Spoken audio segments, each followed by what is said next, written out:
కొంతమంది నా మీద విమర్శలు చేశారు. 2014లో ఆర్థికంగా సాయం చేశాం, మీకు అది చేశామని మీకు స్పష్టంగా తెలియజేస్తున్నా మీడియా ద్వారా. ఈ రోజుకి ఆర్థికంగా పార్టీ దగ్గర నుంచి ఒక జెండా కూడా తీసుకోలేదని చెప్పేసి అది జగన్మోహన్ రెడ్డి గారికి తెలుసు. ఈ విషయాన్ని స్పష్టంగా చెప్తా ఉన్నా. ఒక జెండా ఈ రోజుకి నేను పార్టీ దగ్గర తీసుకోలేదు. ఈ రోజు ఆర్థికంగా తీసుకోలేదు. 7 సంవత్సరాలు పనిచేస్తే ప్రతి జిల్లాలకు కూడా మెయింటెనెన్స్ కాల్ తీసుకుని 7 సంవత్సరాలు ఒక్క రూపాయి కూడా తీసుకోకుండా పార్టీ ప్రెసిడెంట్గా నేను పనిచేశాను. ఈ స్టేట్లో నేను ఒక్కనే పోస్ట్ అయి ఉంటుంది, ఒక్క రూపాయి కూడా తీసుకోకుండా చేసిన ప్రెసిడెంట్. అలాగే ఏ కార్యక్రమం చేసినా కూడా ఒక్క రూపాయి కూడా ఈరోజు పార్టీ దగ్గర తీసుకోలేదు నేను. ఎంత పెద్ద కార్యక్రమాలు చేసినా కూడా ప్రతి రూపాయి నా సొంత డబ్బులతో నేను చేసుకున్నాను. ఇంకా పెద్దలు చనిపోయి ఎక్కడున్నారో సాంబశివరాజు గారు, ఆయన కూడా వంశీ నాకు పార్టీ ఆఫీస్ కావాలంటే ఒకసారి పార్టీ ఆఫీస్ పెట్టించి ఆ పార్టీ ఆఫీస్కి కావాల్సిన విజయనగరం కూడా ఆ పార్టీ ఆఫీస్కి కావాల్సిన సామాన్లు కూడా కంప్యూటర్ సిస్టమ్ అన్నీ కూడా నేను పంపించిన పరిస్థితులు ఉన్నాయి. ఎన్నో జెండాలు కూడా నేను పంపించిన పరిస్థితులు ఉన్నాయి. తప్ప నేను ఎక్కడా కూడా ఈ రోజుకి పార్టీ దగ్గర నుంచి ఒక జెండా డబ్బుల సంగతి పక్కన పెడితే ఒక జెండా కూడా తీసుకోలేదు. నా మీద ఇలాంటి కామెంట్ చేసే ఎడవలకు నేను చెప్తా ఉన్నా, ఇప్పటికైనా వ్యక్తిని గురించి తెలుసుకొని మీరు కామెంట్ చేయండి. ఎవరికైనా నేను అమ్ముకున్న 60 ఎకరాల ల్యాండ్ అమ్ముకున్నాను, 10 సైట్లు అమ్ముకున్నాను తప్ప నేను ఎక్కడ కూడా చేయజాపలేదు. ఎక్కడైనా నా పొలిటికల్ జీవితంలో ఎక్కడైనా ఎవరి దగ్గరైనా ఒక రూపాయి కానీ, ఎక్కడైనా ఒక కాఫీ కానీ, టీ కానీ, ఒక ఫ్లైట్ టికెట్ కానీ చేయించుకున్నానంటే నేను రాజకీయాల నుంచి తప్పుకుంటా. నా వ్యక్తిగత జీవితాన్ని ఎవరైనా మాట్లాడితే మాత్రం సహించేది లేదనే విషయాన్ని స్పష్టంగా తెలియజేస్తా ఉన్నా. ఎవరికైనా దమ్ముంటే ఫేస్ టు ఫేస్ రమ్మానండి. నేను చెప్తా ఉన్నా, మీలాగా ఫ్లైట్ ఒకరి మీద ఆధారపడి బతకాల్సిన అవసరం నాకు లేదు. నా మీద కామెంట్ చేసే చెప్తున్నా, మీ బతుకేంటో మీరు తెలుసుకోవాలి తప్ప ఇంకొకరి మీద మాత్రం కామెంట్ చేయడానికి సాహసించొద్దు. అయితే అందరిలాగా తోక ముడుచుకొని కూర్చునే టైప్ కాదు నేను ఎంత కామ్గా ఉంటానో అంత గట్టిగా గిఫ్ట్ ఇస్తుంటా. మీరు ఎవరు వంశీని తక్కువ అంచనేసి నోటికి వెళ్తే పారేసుకుంటే ఊరికే కూర్చోడానికి నేనేమన్నా దద్దమ్మని కాదు. మీరు గుర్తుపెట్టుకోండి. ఒక మాటకి 4 మాటలు అందిస్తాను. ఇక సోదరుడు అమర్ మాట్లాడుతూ పొలిటికల్ ఆత్మహత్యలు మరి ఈ విధంగా నాకు తెలియట్లేదు. ఆయన పార్టీ మారాడు, మంత్రి అయిపోయాడు. ఆయన ఆత్మహత్య కానప్పుడు మా ఎలాగ ఆత్మహత్యలు అవుతాయో నేను ఆయన గురించి అసలు మాట్లాడదలుచుకోలేదు. తప్పనిసరి పరిస్థితుల్లో మాట్లాడాల్సి వస్తూ ఉంది. ఆయన ఆత్మహత్య అయితే నాది ఆత్మహత్య. ఆయన ఎన్ని పార్టీలు మారాడో ఆయనకు తెలుసు.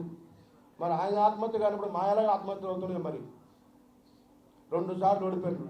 నువ్వు ఎన్నిసార్లు ఓడిపోయావు తెలుసా తమ్ముడు? 6 సార్లు ఓడిపోయింది మీ ఫ్యామిలీ.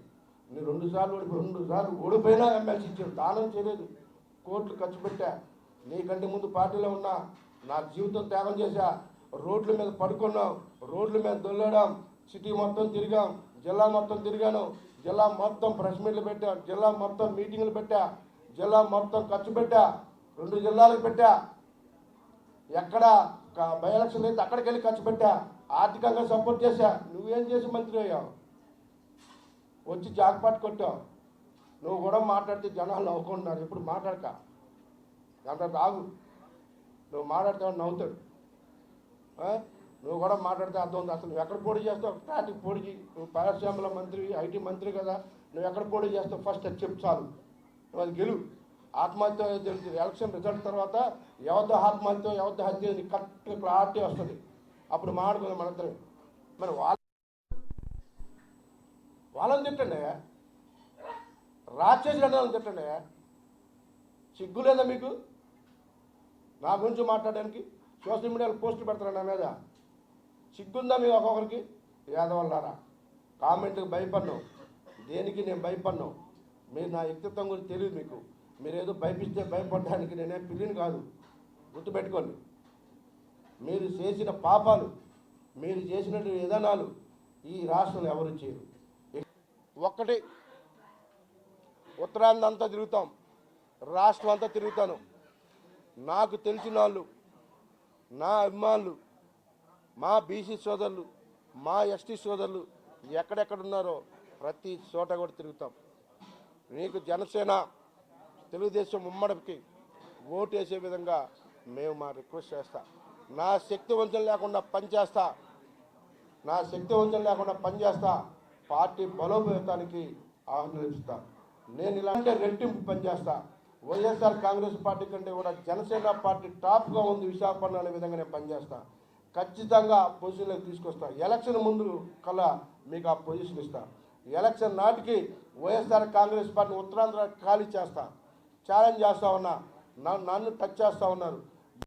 నేను కూడా వదిలిపెట్టిన ఎవరు కూడా నన్ను టచ్ చేస్తే మాత్రం నేను తగ్గేదే లేదు. నేను ఎవరికి భయపడే టైప్ కాదు. మీరు ఎవరో భయపించాలంటే భయపడే టైప్ కాదన్న విషయం కూడా మీరు గుర్తుపెట్టుకోండి. నేను చెప్తా ఉన్నా, ఇవాళ ప్రతి ఒక్క చోట తిరుగుతా. ఎక్కడ ఒక్క ఓటు అవకాశం ఉన్నా కూడా వాళ్ళకు కూడా తిరుగుతాను. వైఎస్ఆర్ కాంగ్రెస్ పార్టీకి డబల్ రెట్టింపు స్థలంతో నేను జనసేనలో పనిచేస్తానని చెప్పి మీకు ఈ సభ తెలియజేస్తున్నా. నన్ను టచ్ చేయనంత వరకు నేను ఎవరిని టచ్ చేయలేదు, చేయను కూడా. నన్ను టచ్ చేస్తే మాత్రం భయపడేది లేదనే విషయాన్ని కూడా మీకు స్పష్టంగా చెప్తాను. ఫేస్ టు ఫేస్ కూడా ఢీకొనే దమ్ము నాకుంది. మీకు ఎవరంటే చూసుకోండి. ఫేస్ టు ఫేస్ కూడా ఢీకొంటా.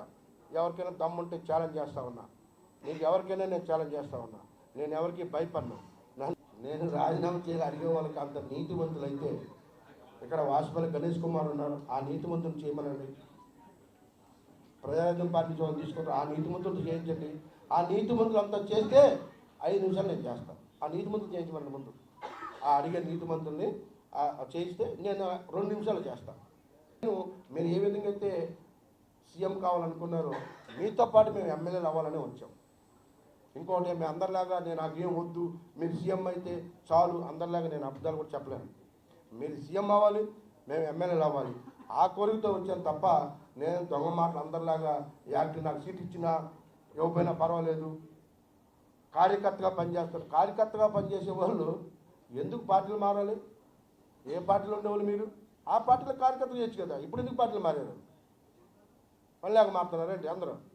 సో అన్ని దొంగ మాటలు. ఆ దొంగ మాటలను పక్కన పెట్టండి. ముందు కార్యకర్తగా ఉంటాను, సైనికుడిగా ఉంటాను, అన్ని అబద్ధాలు. అలాంటి వాళ్ళ వల్ల ఇవాళ ఈ పార్టీ ఇలాగ అయిపోతూ ఉంది. సో ప్రతి ఒక్కరు కూడా రాజకీయాల్లో టైం అంతా వేస్ట్ చేసుకొని వాళ్ళ జీవితం ఇందులోకి రావడానికి కారణం ఏదో ఒక పదవి చేయాలి, పబ్లిక్ సర్వీస్ చేయాలి, నేను ఒక గొప్పని అవ్వాలి, నేను ఒక రాజకీయ అవస్థ తప్ప ఎవరు కూడా టైంపాస్గా రారన్న నిజాన్ని మీరు గ్రహించాలి. అంతే తప్ప నాకు సీట్ ఇచ్చినా పర్లేదు. ఈ ముందు ఇలాంటి వాళ్ళని దూరం ఉంచితే ఖచ్చితంగా ఏ పార్టీ అయినా బాగుపడుతుందని తెలియజేస్తున్నాను. ఎంఈవి సత్యనారాయణ నా పొలిటికల్ కెరీర్ కీలక పాత్ర వహించాడు. అందులో డౌటే లేదు. 100%. అది జగన్మోహన్ గారికి తెలుసు, నాకు తెలుసు. ఇప్పుడు నా బాధ్యత కూడా ఆయన అందు చూడమే, ఇంకోటి ఏం కాదు. ఖచ్చితంగా ఉమ్మడి అభ్యర్థి కోసం నేను ఏం చేస్తానో మీరు చూస్తూ ఉంటారు. నా సత్తా ఏంటో నేను చూపిస్తాను. నన్ను ఒక దద్దమ్మలాగా చూశారు కదా విశాఖపట్నంలో వైఎస్ఆర్ కాంగ్రెస్ పార్టీలో. నేనేంటో చూపిస్తాను. నన్ను నమ్ముకున్న వాళ్ళు ఎవరో బయటకు వస్తారు. అతనికి పొలిటికల్గా ఇంత పెయిన్ ఉంటుందా? నేను రాజకీయ కుట్రలు చేస్తే నాకు కూడా ఇలా ఉంటుందా? నా జీవితం కూడా ఇలాగ ఉండబోతుందా? నా జీవితం ఇలాగ అవుతుందా? నేను కూడా ఇలాగ అయిపోతానా? రాజకీయాలు కూడా ఇలాగ ఉంటాయా? ఆ పెయిన్ ఏంటి? వంశీ పడిన పెయిన్ ఏంటి? అమ్మో నాకు ఇప్పుడు అర్థమవుతుంది. జీవితంలో ఇంకా తప్పు చేయకూడదు, ఇంకొకసారి ఇలాంటి తప్పు చేయకూడదు అని చెప్పేసి రాజకీయాల నుంచి పారిపోకపోతే అప్పుడు అడగండి. మళ్ళీ చెప్తా ఉన్నా, రాజకీయాల నుంచి పారిపోకపోతే అప్పుడు అడగండి. మీకు అది కూడా క్లారిటీ ఇస్తున్నాను. బాగా అడిగారు. గుంటూరు వెళ్ళి ఎవరో ఎంఈవి అంట బుర్ర తింటున్నాడో ఏంటి ఆ జీవి అంటే, అన్న చాలా మంచివాడు తీసుకోండి అంటే ఆయన వెంటనే అక్కడి నుంచే ఫోన్ చేశారు. జీవిని తీసుకొచ్చారు.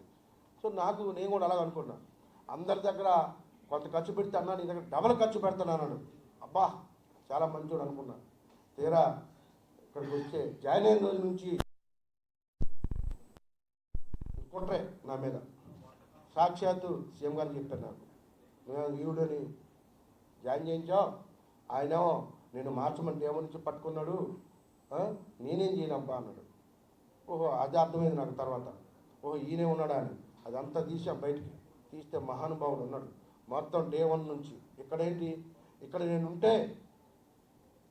నేనుంటే క్రాస్ ఓటింగ్ అవ్వదు, 22,000 క్రాస్ ఓటింగ్ తీసుకోవడానికి అవ్వదు, ఇది గ్రౌండ్ గ్రిప్ ఉంది, రేపు ఇది గెలుస్తారు కాబట్టి అటు భీమిలో తెచ్చి ఇక్కడ వేసేయండి, వాళ్ళు కొత్తగా వచ్చి ఉంటారు పాపం, వాళ్ళని కూడా ఇక్కడ బలి చేసేయచ్చు అని చెప్పేసి ఏదైనా ఒకటి పోద్దు, వాళ్ళు ఉంటే అక్కడ పోద్దు అని చెప్పేసి వాళ్ళని తెచ్చి ఇక్కడ వేసి నన్ను బలిపశులు చేసేసారు. అంతే తప్ప ఇంకోటి కాదు.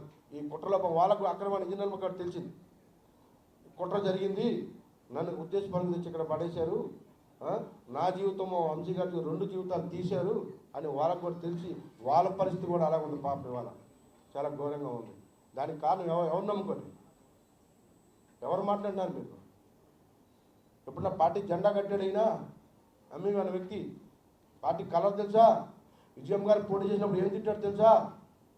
ఏమన్నాడు తెలుసా మీకు? తెలిస్తే నిద్ర కూడా మా అలాంటి మాట్లాడినారు. అలాంటి వ్యక్తులు మాట్లాడి ఇవాళ మాలాంటి వాళ్ళు పోగొట్టుకున్నారు. సరే, ఏదేమైనప్పటికీ జరిగిపోయింది కాబట్టి ఈ రోజు నుంచి మీ అందరి సహాయం కావాలి. జనసేన పార్టీని పూర్తి స్థాయిలో నిర్మించడానికి మీడియా సోదరులు, విశాఖపట్నం ప్రజలు, జనసేన నాయకులు, ఇంకా మేధావులు, లాయర్లు, డాక్టర్స్ అందరినీ రిక్వెస్ట్ చేస్తున్నా, ఒక్కసారి ఆలోచించి మీరు అందరూ మంచి నిర్ణయాలు తీసుకొని జనసేన పార్టీని బలోపేతం చేయడంలో మీరందరూ కూడా కీలక పాత్ర పోషించాలని నేను మనస్ఫూర్తిగా కోరుకుంటూ నాకు అవకాశం ఇచ్చిన ప్రతి ఒక్కరికి పేరు పేరున ధన్యవాదాలు చేస్తాను. దాదాపుగా నాయకులు కావచ్చు ఉన్న 50% నేను తయారు చేశాను. ఇంట్లో ఉన్న వాళ్ళు కూడా తీసుకొచ్చి క్యాడర్ తయారు చేశాను. రాజకీయాలకు సంబంధం లేని అందరూ కూడా తీసుకొచ్చా. 50% నేను తయారు చేసిన వాళ్ళు ఉన్నారు. అందరినీ క్లీన్ చేస్తాను, నో డౌట్. కొంచెం టైం, పండగ వెళ్ళిపోయినట్టునే ఆపరేషన్ స్టార్ట్ చేస్తాం. అక్కడ ఎవరు ఉండరు, ఒక్కరు కూడా మీరేం ఆవేశపడవసరం లేదు. నా సత్తా ఏంటో చూపిస్తా, కంగారు పడవసరం లేదు. ఆఫ్టర్ పొంగల్ ఫిబ్రవరి ఎండింగ్ కల్లా మొత్తం క్లీన్ చేస్తా. గ్రౌండ్ లెవెల్లో 1 గంటలో క్లీన్ చేస్తాను. ఆవేశపడద్దు మీరు ఎవరు. చూస్తూ ఉండండి.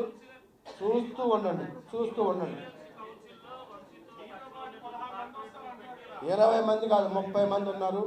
8 మంది చెప్తా ఉన్నా 20 మంది కాదు, 30 మంది ఉన్నారు. ఈరోజు కాదు, ఆ రోజు అన్నా మీరు చేయొత్తండి. మీరు మేయర్గా చేయొత్తండి, చాలు, మేము లేచిపోతామన్నారు. వద్దు, జగన్మోహన్ రెడ్డి గారి మాట విన్నా ఉన్నా. నేను ఒకటే చెప్తా ఉన్నా మీ అందరి తరఫున, ఆ రోజు ఫస్ట్ బొకే నాకు ఇప్పించారు. నాకు అత్యంత ఆప్తుడు వాళ్ళ మేయర్. నా రైట్ హ్యాండ్ లాగా ఉండేవాడు, నా అన్నదమ్ముల్లాగా ఉండేవాడు. ఒక్క మాట, ఇలాగ నీకు మేయర్ ఇవ్వట్లేదు, ఎమ్మెల్యే ఇవ్వలేదు, మేయర్ కూడా ఇవ్వలేదు అంటే అది కూడా నేను త్యాగం చేద్దాను జగన్మోహన్ గారి కోసం. ఒక మాట చెప్పలా, తీసుకొచ్చారు. ఫస్ట్ బుక్కే కూడా నాతో ఇప్పించారు. ఒక్క మాట అడుగుతా ఉన్నా జగన్మోహన్ రెడ్డి గారిని, ఒక్కసారి విజయసాయి రెడ్డి గారిని సీఎం సీట్లో కూర్చొని పెట్టి ఒక్కరోజు మీరు ఎమ్మెల్యేగా కూర్చొని చూడండి, ఆ బాధ మీకు ఎలా ఉండదు. ఆ బాధ మీరు బరాయించండి. ఆ బాధ బరాయించిన రోజున ఎదుటి వాళ్ళు బాధపడి మీకు తెలుస్తుంది. ఒక్కరోజు ట్రై చేయండి, 24 hours ఆ సీట్ ఆయన కూర్చోబెట్టి మీరు ట్రై చేయండి. అలాంటి అవమానాలు కూడా నేను బరాయించాను మీకోసం. ఇన్ని కష్టాలు భరాయించారు. నాకు ఓపిక తక్కువ అండి, మీరు ఎలా నమ్ముతారు? ఎవరు పర్లేరు, ఫస్ట్ రోజు అయిపోతారు. ఈ ప్రపంచంలో ఇన్ని కష్టాలు అనిపించినవాడు ఎవడు ఉండడు. అన్నీ అనిపించానంటే ఎంత ఓపిక ఉంటుందో ఒకసారి గుర్తుపెట్టుకోండి. రాజకీయంగా నా అంత ఓపిక ఎవరు ఉండరు. నోరు కూడా ఇప్పకుండా 14 సంవత్సరాలు జర్నీ చేశాను. ఇంకా నాకు ఓపిక లేదంటే మరి ఆ మయూర్ గారు అన్నారో మీరు అంటారో నాకు తెలీదు. నేను చెప్తున్నా కదన్నా, విశాఖపట్నం సిటీ పార్లమెంటు పరిధిలో ఎంపీ గాజువాక తప్ప నేను ఎక్కడి నుంచైనా పోటీ చేస్తానని చెప్పి వైఎస్ఆర్ కాంగ్రెస్ పార్టీలో చెప్పాను. జనసేనలో కూడా అదే చెప్పాను. అన్న 10 మంది ఉన్నారన్న, 10 మంది ఎమ్మెల్సీలు ఉన్నారు. ఇప్పుడు కావాలంటే ఇక్కడ విశాఖపట్నం అరగంటలో వస్తారు. 30 మంది కార్పొరేట్లు ఉన్నారు. 2 నిమిషాలు కూర్చోబెడతా. అది పండుగ తర్వాత ఆపరేట్ చేస్తానని చెప్తా ఉన్నాను మీకు స్పష్టంగా. చాలామంది ఉన్నారు, ఇంకా ఎక్కువ మంది కూడా వస్తారు. ఎమ్మెల్యేలు కూడా నేను కాకపోతే వాళ్ళ రాజకీయ భవిష్యత్తును పాడు చేయడం నాకు ఇష్టం లేదు. ఎక్కడైనా ఇక్కడ ఉమ్మడి కలిసి పోటీ చేస్తున్నారు కాబట్టి అవకాశం ఉన్న ప్రతి చోట ప్రతి ఒక్కరిని నేను తీసుకొస్తాను, అందులో డౌటే లేదు. స్టేట్ మొత్తం ఎమ్మెల్యేలతో కానీ ఎమ్మెల్సీతో నాకు చాలామంది పరిచయం ఉంది. నేను డే 1 నుంచి పార్టీలో పనిచేశాను కాబట్టి ప్రతి ఒక్కరితో సత్సంబంధాలు ఉన్నాయి. నేను ఏం చేస్తాను అన్నది సంక్రాంతి తర్వాత మీరు చూడండి. ఎక్కడ టీడీపీలో అవకాశం ఉన్నా కూడా ఒక్క వైఎస్ఆర్ కాంగ్రెస్ పార్టీ నుంచి టీడీపీలోకి వచ్చే అవకాశం ఉన్నా జనసేనకు వచ్చే అవకాశం ఉన్నా కూడా ప్రతి ఒక్కరిని కూడా నేను తీసుకొస్తా. వాళ్ళకి హెల్ప్ చేయగలుగుతాను తీసుకొస్తా. మళ్ళీ మాయ మాటలు చెప్పి వాళ్ళ రాజకీయ జీవితాన్ని అన్యాయం చేయాలనే ఉద్దేశంతో నాకు లేదు. మీరు ఏం చేస్తారో పండుగ తర్వాత నేను మీకు అందరికీ తెలుసు. నేను మాట ఇస్తే మాట మీద ఉంటాను. ఆ విషయం మీడియా వాళ్ళకి తెలుసు. ప్రాణం పోయినా ఎనికేయను. నేను ఎవరికి భయపడను. నేను ఏ తప్పు చేయను. నా ఆస్తులు పోగొట్టుకున్నా, ఇంకా అవసరమైతే పోగొట్టుకో, ఉన్నాయి కూడా అమ్ముతాను తప్ప ఎక్కడ చేయాలన్న విషయాన్ని మీకు అందరికంటే నా మీడియా సోదరులకు బాగా తెలుసు. కాబట్టి నేను ఇవాళ మాట అన్నాను. ఆ తర్వాత పండుగ తర్వాత చూడండి ఎలా ఉండబోతుందన్న విషయం కూడా మీకు